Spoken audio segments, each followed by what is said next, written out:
Hello दोस्तों, GS classes में आप सबका स्वागत है।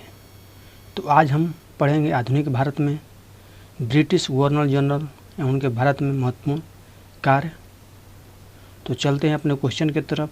उससे पहले आप हमारे चैनल पर पहली बार आए हैं तो आप हमारे चैनल को सब्सक्राइब करें, शेयर करें और लाइक करें। आपका एक लाइक हमें मोटिवेशन देता है। तो चलते हैं अपने क्वेश्चन की तरफ। हमारा पहला क्वेश्चन है, निम्नलिखित कथनों पर विचार कीजिए। पहला है, रॉबर्ट क्लाइव बंगाल के प्रथम गवर्नर जनरल थे। विलियम बेंटिक भारत के प्रथम गवर्नर जनरल थे। आपको बताना है इनमें से कौन सा कथन सही है। आपको कूट में उत्तर देना है, केवल एक, केवल दो, एक और दो दोनों, ना तो एक ना तो दो। तो रॉबर्ट क्लाइव बंगाल के प्रथम गवर्नर जनरल थे, ये बिल्कुल गलत है। विलियम बेंटिक भारत के प्रथम गवर्नर जनरल थे, ये सही है। तो हमारा आंसर होगा ऑप्शन नंबर बी, केवल दो सही है। Option number B. Warren Hastings को 1774 ईस्वी में बंगाल का प्रथम गवर्नर जनरल नियुक्त किया गया था और 1833 में विलियम बेंटिक को भारत का प्रथम गवर्नर जनरल बनाया गया था। तो क्लाइव की जगह पर वारेन हेस्टिंग्स होगा, जो भारत बंगाल का प्रथम गवर्नर जनरल था, और विलियम बेंटिक भारत का प्रथम गवर्नर जनरल था। तो हमारा राइट आंसर केवल 20 सत्य है और एक गलत है। तो चलते हैं अपने क्वेश्चन की तरफ। हमारा क्वेश्चन है, निम्न कथनों में से कौन सा सही नहीं है। आपको बताना है कौन सा सही नहीं है। पहला है, जन प्रशासन की नींव वारेन हेस्टिंग्स द्वारा मजबूती से रखी गई, जिस पर ऊपरी संरचना कॉर्नवालिस ने की। ईस्ट इंडिया कंपनी की असैनिक और सैनिक सुधार करने का श्रेय क्लाइव को था। और तीसरा है, लॉर्ड विलियम बेंटिक सबसे बड़े ब्रिटिश शासकों में से एक था, क्योंकि उसने भारत में ब्रिटिश साम्राज्य को संग्रहित किया। और चौथा है, लॉर्ड डलहौजी ने द्वितीय के सिद्धांत के आधार पर ब्रिटिश साम्राज्य में समृद्ध क्षेत्र जोड़े। तो हमारा आंसर होगा, लॉर्ड विलियम बेंटिक सबसे बड़े ब्रिटिश शासकों में से एक था, क्योंकि उसने भारत में ब्रिटिश साम्राज्य को संग्रहित किया था। हमारा right answer option number C होगा। चलते हैं अपने अगले क्वेश्चन पर। हमारा अगला क्वेश्चन है, कलकत्ता में एशियाटिक सोसाइटी की स्थापना के समय बंगाल का गवर्नर जनरल कौन था। हमारा ऑप्शन है Lord Cornwallis, Lord Warren Hastings, Lord Wellesley, Lord Bentinck. तो 15 जनवरी 1784 को एशियाटिक सोसाइटी की स्थापना के समय बंगाल का गवर्नर जनरल वारेन हेस्टिंग्स था, यानी कि ऑप्शन नंबर बी हमारा राइट आंसर होगा। वारेन हेस्टिंग्स 1773 से लेकर 1785 तक था। तो हमारा राइट आंसर होगा बी, वारेन हेस्टिंग्स, जो क्योंकि 15 जनवरी 1784 को एशियाटिक सोसाइटी की स्थापना की गई थी। तो हमारा right answer option number B होगा। चलते हैं अपने अगले क्वेश्चन पर। भारत में न्यायिक संगठन की स्थापना किसने की। आपको बताना है कि भारत में न्यायिक संगठन की स्थापना किसने की। हमारा ऑप्शन है Lord Mayo, Lord Cornwallis, Lord Italy, Lord Curzon. तो आपको बताना है इसका आंसर क्या होगा। तो इसका आंसर न्यायिक संगठन लॉर्ड कॉर्नवालिस ने स्थापना की थी, यानी कि ऑप्शन नंबर बी हमारा राइट आंसर होगा। दीवानी और फौजदारी न्यायालय के श्रेणीबद्ध संगठन के जरिए न्याय प्रदान करने की एक नई व्यवस्था की नींव अंग्रेजों ने रखी थी। इस व्यवस्था को वारेन हेस्टिंग्स ने आरंभ किया था। ऑप्शन में वारेन हेस्टिंग्स नहीं है, लेकिन कॉर्नवालिस इसे और सुदृढ़ यानी और मजबूत बनाया था। तो अगर ऑप्शन में वारेन हेस्टिंग्स होता तो हमारा राइट आंसर होता, क्योंकि वारेन हेस्टिंग्स ने सर्वप्रथम न्याय संगठन का शुरुआत किया था, स्थापना किया था, और लॉर्ड कॉर्नवालिस ने इसे और मजबूत किया था और इसमें सुधार किया था। तो हमारा राइट आंसर लॉर्ड कॉर्नवालिस हुआ। चलते हैं अपने अगले क्वेश्चन पर।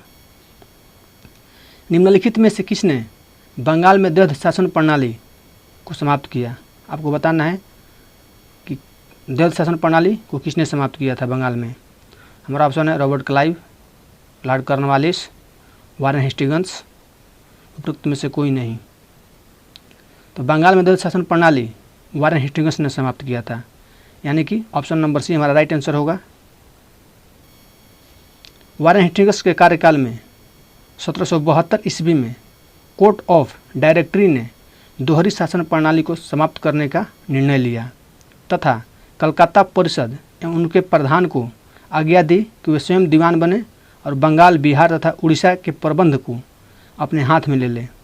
वारेन हेस्टिंग्स ने 2 उपदीवान मोहम्मद रजा खान और राजा सिताब राय को पद युक्त किया था और रजा खान बंगाल के थे और सिताब राय बिहार के उपदीवान थे। द्वैध शासन की शुरुआत बंगाल में क्लाइव के समय 1765 में हुई थी। रॉबर्ट क्लाइव ने शुरुआत किया था द्वैध शासन को और वारेन हेस्टिंग्स ने इसे समाप्त किया था। तो हमारा right answer option number C. चलते हैं अपने अगले क्वेश्चन पर। रिंग फेस नीति का संबंध इनमें से किससे है? आपको बताना है रिंग फेस का संबंध किससे है? Henry Lawrence, Dalhousie, Warren Hastings, Lord Clive. Ring face, इसको एक और नाम दिया जाता है जिसे कहा जाता है सुरक्षा प्रकोष्ठ या घेरे की नीति। रिंग मतलब घेरा होता है और प्रकोष्ठ सुरक्षा प्रकोष्ठ या घेरे की नीति भी कहा जाता है। इसकी शुरुआत वारेन हेस्टिंग्स ने तथा बिलेजली दोनों ने किया था। वारेन हेस्टिंग्स ने मैसूर और मराठों के साथ युद्ध, अन्य भारतीय रियासतों के साथ युद्ध, अन्य भारतीय रियासतों के साथ बराबरी की पदवी प्राप्त करने की भावना से किया था। तो सुरक्षा प्रकोष्ठ, बिलेजली या वारेन हेस्टिंग्स। तो हमारा ऑप्शन बिलेजली नहीं है, वारेन हेस्टिंग्स है। तो ऑप्शन नंबर सी हमारा राइट आंसर होगा। चलते हैं अपने अगले क्वेश्चन पर। निम्नलिखित में से किस पर ब्रिटिश संसद में महाभियोग का मुकदमा चलाया गया था? आपको बताना है किसके विरुद्ध महाभियोग का मुकदमा चलाया गया था। हमारा ऑप्शन है sir John Shore, Lord Clive, Warren Hastings, General Dyer. तो आपको बताना है किसके विपक्ष में महाभियोग का मुकदमा चलाया गया था। तो वारेन हेस्टिंग्स बहुत ही अन्यायपूर्ण तथा निरंकुश कार्य करता था, इसी कारण इस पर महाभियोग का मुकदमा चलाया गया था और 1788 से लेकर 1795 तक चलता रहा, किंतु ब्रिटिश संसद ने उसकी सेवा को देखते हुए उसे सभी दोषों से मुक्त कर दिया था। तो वारेन हेस्टिंग्स ही ऐसा गवर्नर था जिस पर संसद में महाभियोग का मुकदमा चलाया गया था। ऑप्शन नंबर सी हमारा राइट आंसर होगा। चलते हैं अपने अगले क्वेश्चन पर। हमारा अगला क्वेश्चन है निम्नलिखित में से किस गवर्नर जनरल ने भारत की पसंदीदाबद्ध सिविल सेवा यानी कोवेडेंट सिविल सर्विस ऑफ इंडिया का सृजन किया, जो कालांतर में भारतीय सेवा सिविल के नाम से जानी गई। कालांतर यानी वर्तमान में सिविल सेवा के नाम से जानी जाती है। आपको बताना है किसने शुरुआत किया था। हमारा ऑप्शन है Warren Hastings, Wellesley, Cornwallis, William Bentinck. तो सिविल सेवा शुरुआत की थी कॉर्नवालिस ने, यानी कि ऑप्शन नंबर सी हमारा राइट आंसर होगा। भारत की पसंदीदा सिविल सेवा या लोक सेवा का सृजन कॉर्नवालिस द्वारा किया गया था। बंगाल का गवर्नर जनरल बनने के बाद कॉर्नवालिस ने प्रशासन को पुनर्गठित किया तथा राजस्व बोर्डों को भंग कर इसके संबंध में नए नियम बनाए तथा कंपनी के अधिकारियों को व्यक्तिगत व्यापार के संबंध में भी नए नियम बनाए। उसने कॉर्नवालिस कोड के माध्यम से दीवानी तथा न्यायिक क्षेत्रों में स्पष्ट विभाजन किया और न्यायिक और दीवानी को ही आगे चलकर भारत में भारतीय सिविल सेवा का नाम दिया गया। तो हमारा आंसर होगा कॉर्नवालिस। इसने क्या किया था? दीवानी तथा न्यायिक क्षेत्रों को स्पष्ट रूप से विभाजन कर दिया।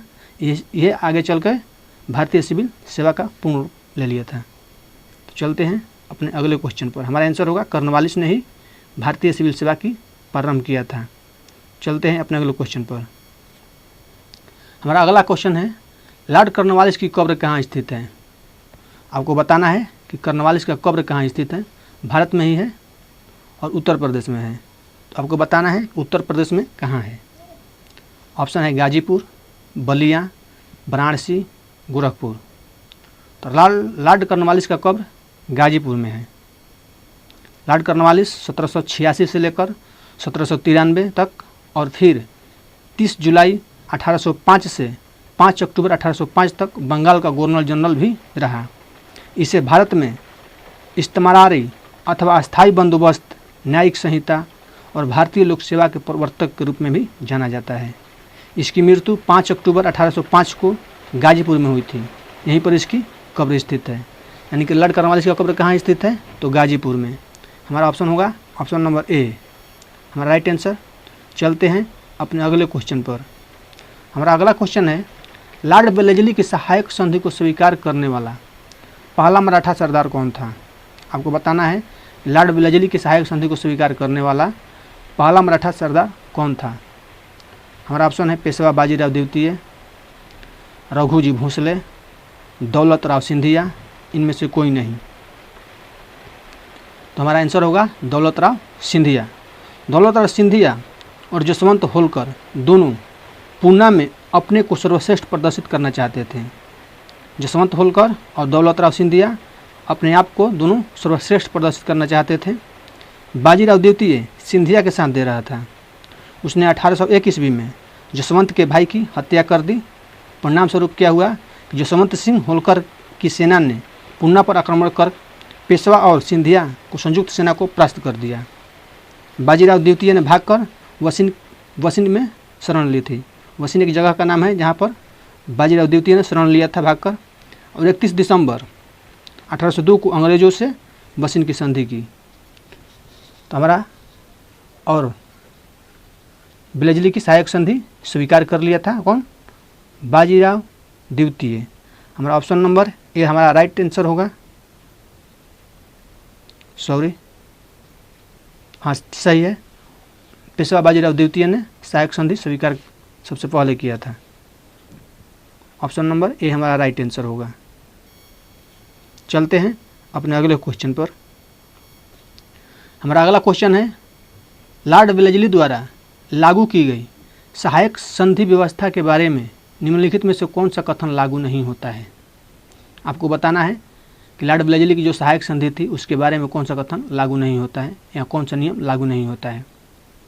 पहला है दूसरों के खर्च पर एक बड़ी सेना बनाए रखना, भारत को नेपोलियन के खतरे से सुरक्षित रखना, कंपनी के लिए एक नियत आय का प्रबंध करना, भारतीय रियासतों के ऊपरी ब्रिटिश सर्वोच्चता स्थापित करना।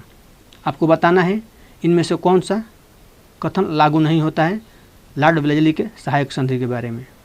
तो दूसरों के खर्च पर एक बड़ी सेना को बनाए रखना बिल्कुल सही है। अंग्रेज ऐसा ही करते थे कि दूसरे के खर्च पर अपनी एक सेना बनाए रखता था। भारत को नेपोलियन के खतरे से सुरक्षित रखना ये भी सही है। कंपनी के लिए एक नियत आय का प्रबंध करना, ये थोड़ा डाउट गलत लग रहा है। आगे देखते हैं। भारतीय रियासतों के ऊपर ब्रिटिश सर्वोच्चता स्थापित करना ये भी सही है। यानी कि ऑप्शन नंबर सी हमारा गलत है। लॉर्ड वेलेस्ली की सहायक संधि के बारे में भारतीय रियासत में के ऊपर ब्रिटिश सर्वोच्चता स्थापित करना ये बिल्कुल सही है। तो हमारा राइट आंसर होगा ऑप्शन नंबर सी, जो वेलेस्ली की सहायक संधि से मेल नहीं खाता है। चलते हैं अपने अगले क्वेश्चन पर। 1802 की वसिन की संधि पर हस्ताक्षर किसके मध्य हुए थे? आपको बताना है 1802 की वसिन की संधि पर हस्ताक्षर किसके मध्य हुए थे? हमारा ऑप्शन है अंग्रेज तथा बाजीराव प्रथम, अंग्रेज तथा बाजीराव द्वितीय, फ्रांसीसी तथा बाजीराव प्रथम, डच तथा बाजीराव द्वितीय। आपको बताना है कि वसिन की संधि 1802 में हुई थी। इस पर हस्ताक्षर किसके मध्य हुआ था? हम इसके बारे में पिछले ही क्वेश्चन पर डिस्कस कर चुके हैं।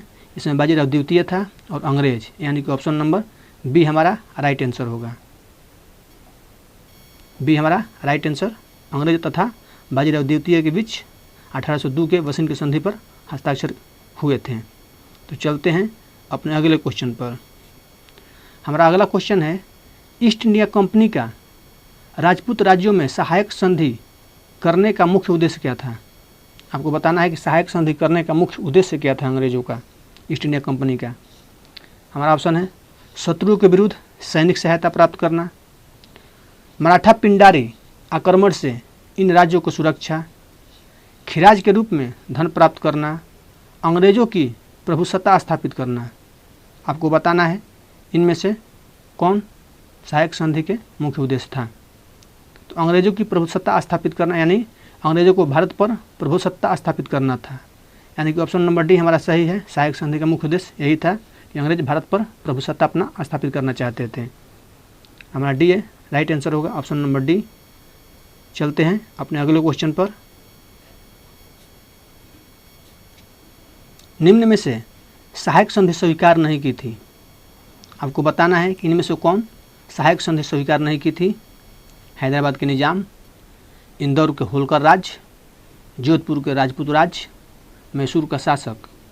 आपको बताना है कि इनमें से कौन सहायक संधि स्वीकार नहीं की थी।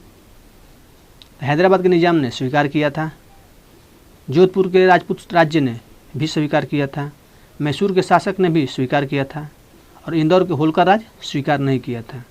आपसे पूछा है सहायक संधि स्वीकार नहीं की थी, तो इंदौर के होलकर राज ने, यानी कि ऑप्शन नंबर बी हमारा राइट आंसर होगा। चलते हैं अपने अगले क्वेश्चन पर।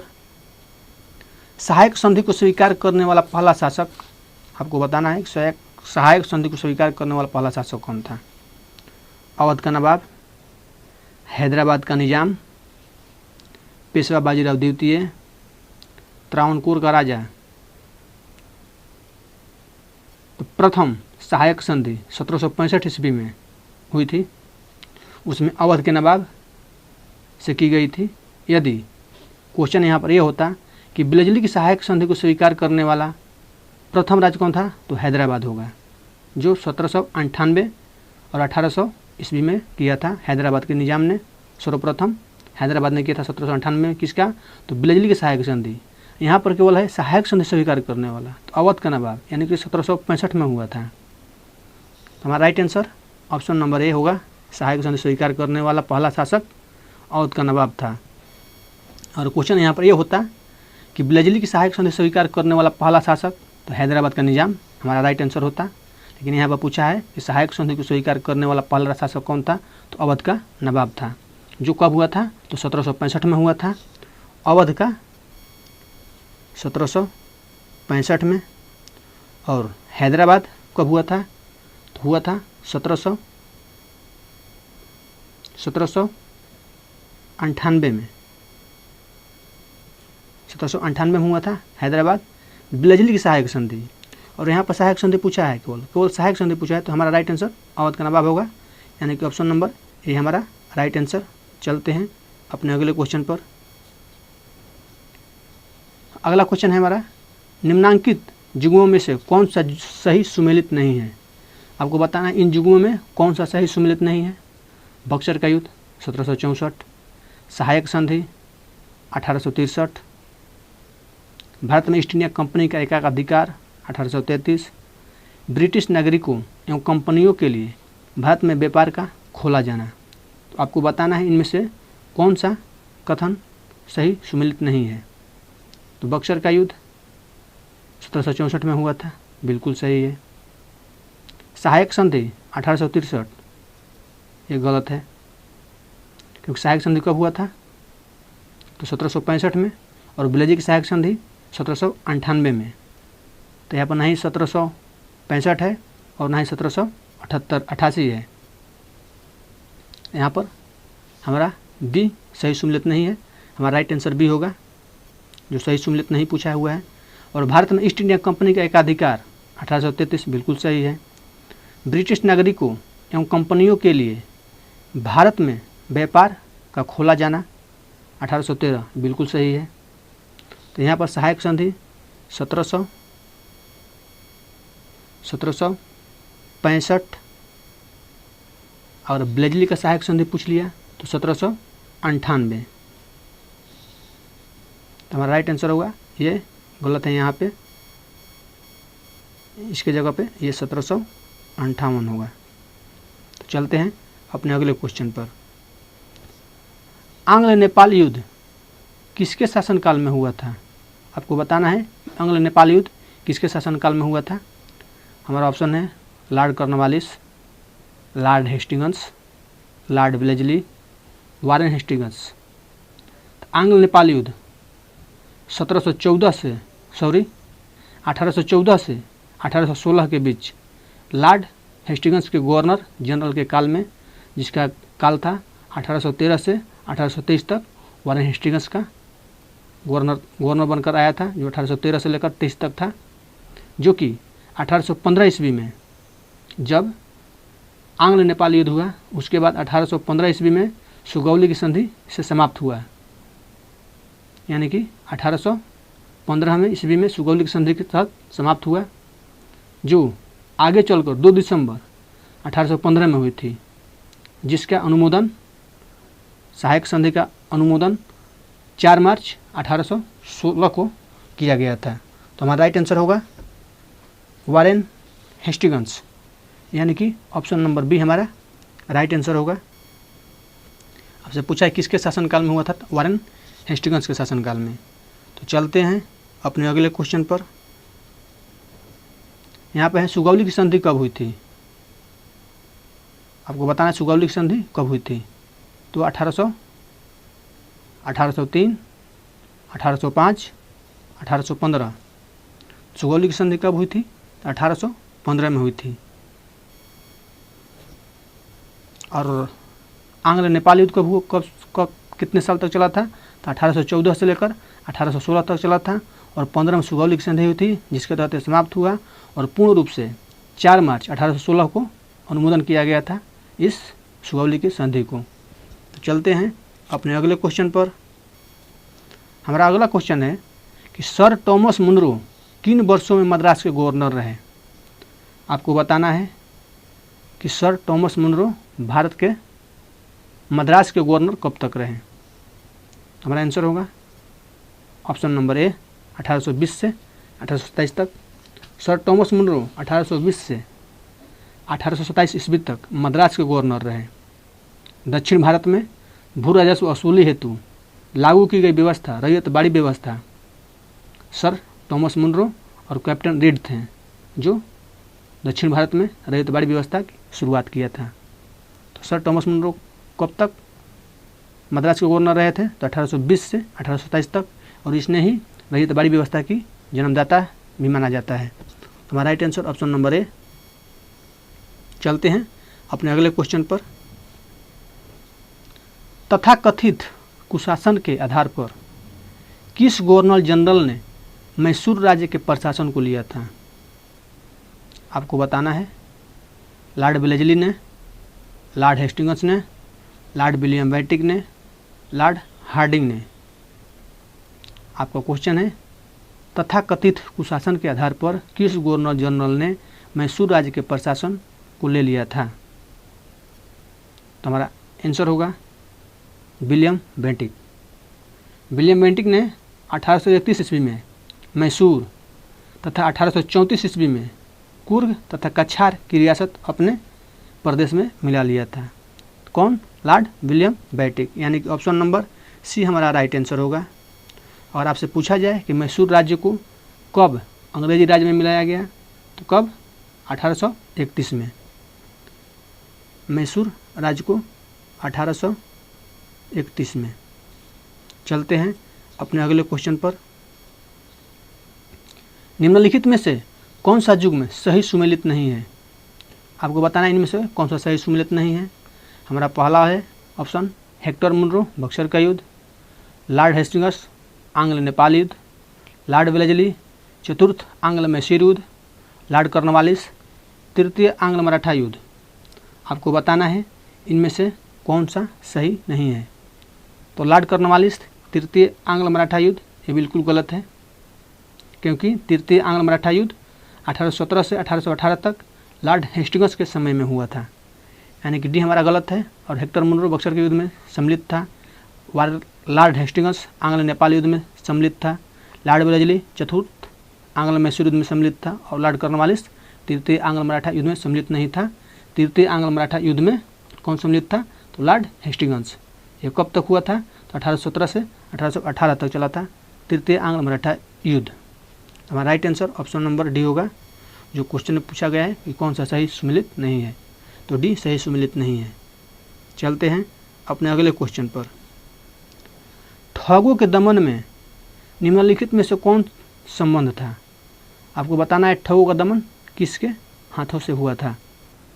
हमारा ऑप्शन है general Henry Prendergast, captain Sleeman, Alexander Burnes, captain Robert Pemberton.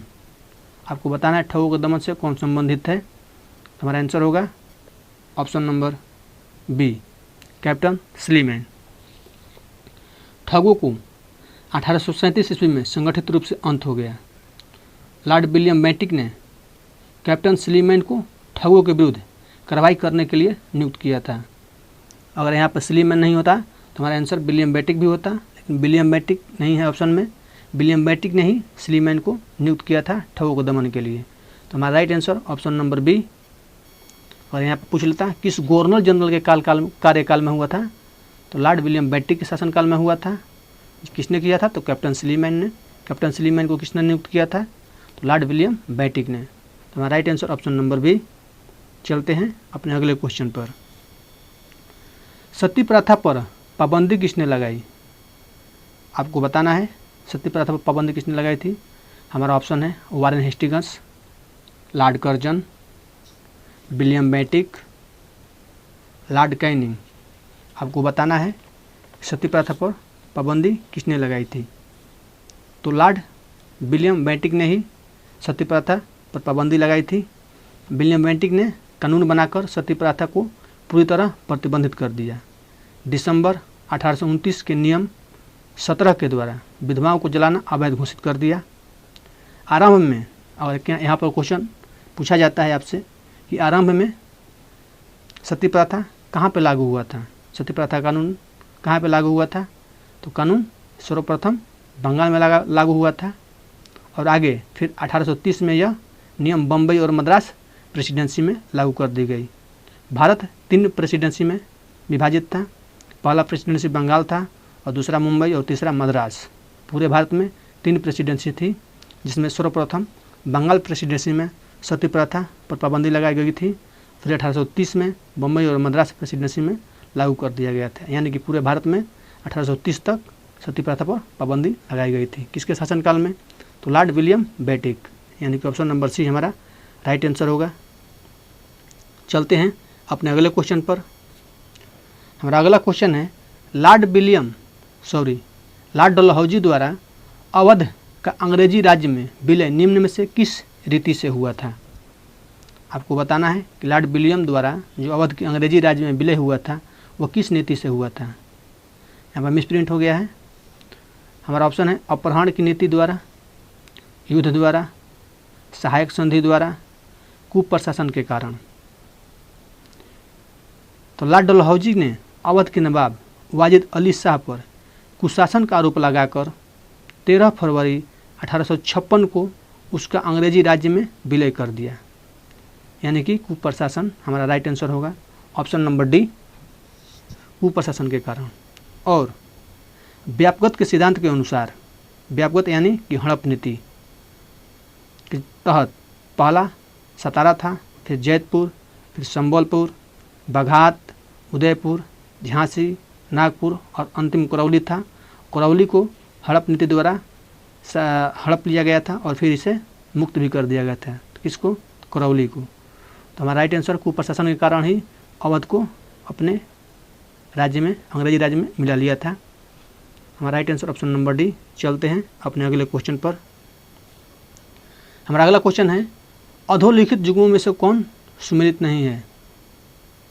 1849 में सतारा का विलयन, 1848 में पंजाब का विलयन, 1856 में अवध का विलयन, 1855 ईस्वी में झांसी का विलयन।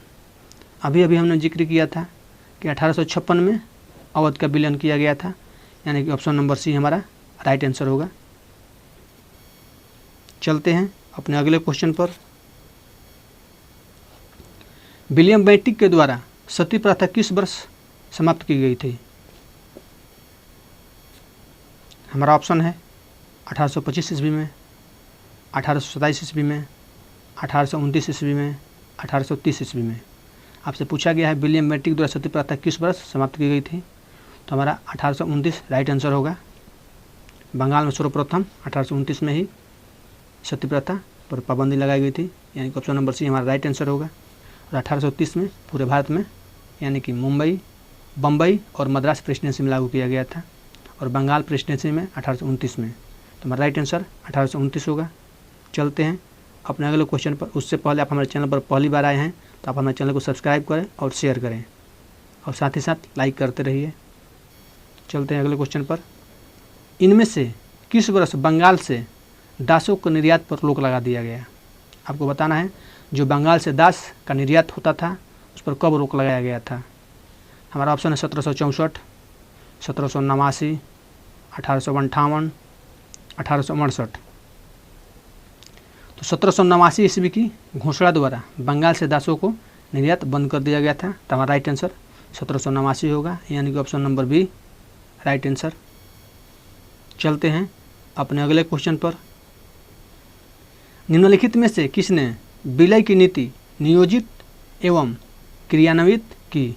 आपको बताना है कि विलय की नीति किसने नियोजित या क्रियान्वित किया है, किसने इसकी स्थापना किया था या किसने इसका अनुमोदन किया था।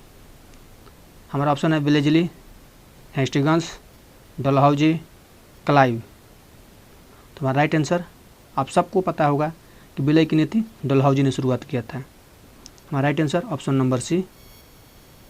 चलते हैं अपने अगले क्वेश्चन पर। सिंध पर ब्रिटिश ने कब्जा किया था। आपको बताना है सिंध पर ब्रिटिश ने कब्जा कब किया था। 1843 ईस्वी में, 1845 ईस्वी में, 1849 ईस्वी में, 1854 ईस्वी में।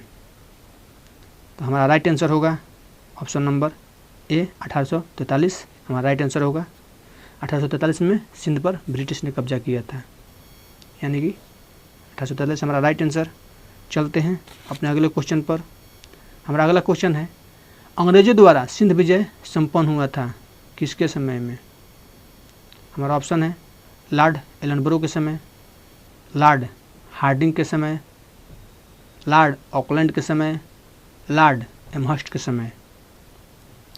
तो लॉर्ड एलनबरो का कार्यकाल 1842 से 44 तक के दौरान ही था, और अगस्त 1843 में सिंध को पूर्ण रूप से ब्रिटिश साम्राज्य में मिला लिया गया था।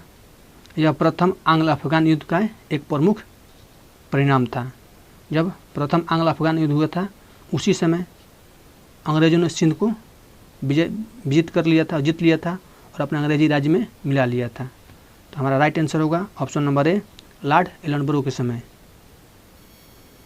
चलते हैं अपने अगले क्वेश्चन पर। हमारा अगला क्वेश्चन है 1 नवंबर 1858 को महारानी विक्टोरिया घोषणा पत्र पढ़कर सुनाया था लॉर्ड कैनिंग ने। हम सबको पता है 1 नवंबर 1858 को महारानी विक्टोरिया घोषणा पत्र कैनिंग ने पढ़ा था। आपको बताना है कहाँ पढ़ा था। हमारा ऑप्शन है इलाहाबाद में, कलकत्ता में, बम्बई में और मद्रास में। तो आपको बताना है कि कहाँ पढ़ा था महारानी विक्टोरिया घोषणा पत्र। तो इलाहाबाद में महारानी विक्टोरिया घोषणा पत्र पढ़कर सुनाया था इलाहाबाद में लॉर्ड कैनिंग ने। तो हमारा राइट आंसर इलाहाबाद होगा, यानी कि ऑप्शन नंबर ए हमारा राइट आंसर होगा। चलते हैं अपने अगले क्वेश्चन पर। हमारा अगला क्वेश्चन है निम्न में से कौन एक भारत का प्रथम वायसराय था? आपको बताना है भारत का प्रथम वायसराय कौन था। हमारा ऑप्शन है Lord Clive, Lord Cornwallis, Lord Canning, Lord Ripon. तो लॉर्ड कैनिंग ही भारत का प्रथम वायसराय था, यानी कि ऑप्शन नंबर सी हमारा राइट आंसर होगा। सी हमारा राइट आंसर। चलते हैं अपने अगले क्वेश्चन पर। लॉर्ड डलहौजी की विलय नीति का प्रथम शिकार निम्नलिखित में से कौन हुआ था? आप जब लॉर्ड डलहौजी ने विलय नीति यानी हड़प नीति या डॉक्ट्रिन ऑफ लैप भी कहा जाता है, इसके तहत प्रथम शिकार कौन सा राज्य हुआ था या कौन सा प्रांत हुआ था? हमारा ऑप्शन है झांसी, सतारा, करौली, संबलपुर। तो सतारा सर्वप्रथम और करौली अंतिम था। तो हमारा right answer option number B Satara 1848 में हुआ था। जैतपुर और संबलपुर दोनों एक साथ हुआ था। कब? 1849 में। बाघात कब हुआ था? 1850 में। उदयपुर 1852 में, और झांसी 1853 में, नागपुर 1854 में, और करौली 1855 में। तो संबलपुर 1849 में हुआ था। हमारा right answer option number B Satara 1848 में, यानी सर्वप्रथम इसी को अपने अंग्रेजी राज्य में मिलाया था। चलते हैं अपने अगले क्वेश्चन पर। हमारा अगला क्वेश्चन है, निम्नलिखित में से किस गवर्नर जनरल ने भारत में दास प्रथा को समाप्त किया था? आपको बताना है दास प्रथा किसने समाप्त किया था। हमारा ऑप्शन है लॉर्ड कॉर्नवालिस ने, लॉर्ड एलनबरो ने, लॉर्ड विलियम बेटिक ने, हमारा डी ऑप्शन है सर जॉन शोर ने। 1843 ईस्वी के एक्ट 5 के द्वारा भारत में तत्कालीन गवर्नर जनरल लॉर्ड एलनबरो ने दास प्रथा को समाप्त किया था। किस एक्ट के तहत? 1843 के एक्ट 5 यानी एक्ट 5वां के तहत द्वारा भारत के तत्कालीन गवर्नर जनरल कौन था? तो एलनबरो था, जिसने दास प्रथा को समाप्त किया था। तो हमारा right answer option number B Lord Ellenborough ने। चलते हैं अपने अगले क्वेश्चन पर। महारानी विक्टोरिया को भारत का साम्राज्ञी नियुक्त किया गया था। आपको बताना है कि महारानी विक्टोरिया को भारत की रानी या साम्राज्ञी कब नियुक्त किया गया था? हमारा ऑप्शन है 1858, 1876, 1877, 1885। तो राजसी उपाधि अधिनियम 1876 में पारित किया गया था। 1876 में राजसी अधिनियम पारित किया गया था, और 1877 में महारानी विक्टोरिया को भारत की साम्राज्ञी नियुक्त किया गया था, और 1858 में भारत सीधे क्राउन के हाथ में चला गया था। तो हमारा राइट आंसर होगा 1877। 1 जनवरी 1877 को दिल्ली दरबार में भारत की साम्राज्ञी रानी विक्टोरिया घोषित किया गया था, और 1903 में सम्राट एडवर्ड को, और 1911 में जॉर्ज पंचम को भारत का सम्राट घोषित किया गया था। और आपसे क्वेश्चन पूछ ले कि 1903 में किसे सम्राट घोषित किया गया था? एडवर्ड को, और 1911 में जॉर्ज पंचम को भारत का सम्राट घोषित किया गया था, और महारानी विक्टोरिया को 1877 में 1 जनवरी 1877 में दिल्ली दरबार में भारत की साम्राज्ञी घोषित किया गया था। क्वेश्चन आपसे यह भी पूछा जा सकता है कि राष्ट्रीय उपाधि अधिनियम कब पारित हुआ? तो 1876 में। तो हमारा राइट आंसर होगा ऑप्शन नंबर सी 1877। 1877 में महारानी विक्टोरिया को भारत का साम्राज्ञी नियुक्त किया गया था। चलते हैं अपने अगले क्वेश्चन पर। हमारा अगला क्वेश्चन है, अपने पुत्र के स्थान पर दूसरे उत्तराधिकारी को गोद लेने की अधिकार को पुनः स्थापित किया गया था। किस अधिनियम के तहत बताना है? 1858 के भारत सरकार के अधिनियम, लॉर्ड कैनिंग, 1860 में सनद के जारी किए जाने से, 1858 की साम्राज्ञी की घोषणा ने। तो आपको बताना है कि किस ने अपने पुत्र के स्थान पर दूसरे उत्तराधिकारी गोद लेने के अधिकार को पुनः स्थापित किया था। तो हमारा आंसर होगा ऑप्शन नंबर डी 1858 की साम्राज्ञी की घोषणा ने ये घोषणा ने स्थापित किया था कि अपने पुत्र के स्थान पर उसके दूसरे उत्तराधिकारी को गोद लेने का अधिकार पुनः स्थापित कर दिया था। यानी कि जो राजा का बेटा ही राजा बनेगा, यह नियम रद्द कर दिया गया। कब? 1858 के साम्राज्ञी की घोषणा के अनुसार। हमारा right answer option number D. चलते हैं अपने अगले क्वेश्चन पर। हमारा अगला क्वेश्चन है, निम्न में से कौन एक भारत का प्रथम वायसराय हुआ था? क्वेश्चन रिपीट हो रहा है, ये रिपीट हो गया है। हमारा राइट आंसर होगा कैनिंग। ये क्वेश्चन हम पीछे ही डिस्कस कर चुके हैं। चलते हैं अपने अगले क्वेश्चन पर। 1 नवंबर 1858 को महारानी विक्टोरिया का घोषणा पत्र पढ़कर सुनाया था लॉर्ड कैनिंग ने। यह भी क्वेश्चन रिपीट हो गया है। हमारा राइट आंसर इसका था इलाहाबाद, ऑप्शन नंबर ए। देखते हैं अगला क्वेश्चन क्या है। यह भी क्वेश्चन रिपीट हो गया है। तो आज के लिए इतना ही, लगता है सारा क्वेश्चन रिपीट हो चुका है। आज के लिए इतना ही। आप हमारे चैनल पर पहली बार आए हैं तो आप हमारे चैनल को सब्सक्राइब करें, शेयर करें, लाइक करें। जो स्क्रीन पर क्वेश्चन दिखाई दे रहा है इसका आंसर होगा डी। तो आज के लिए इतना ही रखते हैं। थैंक्स।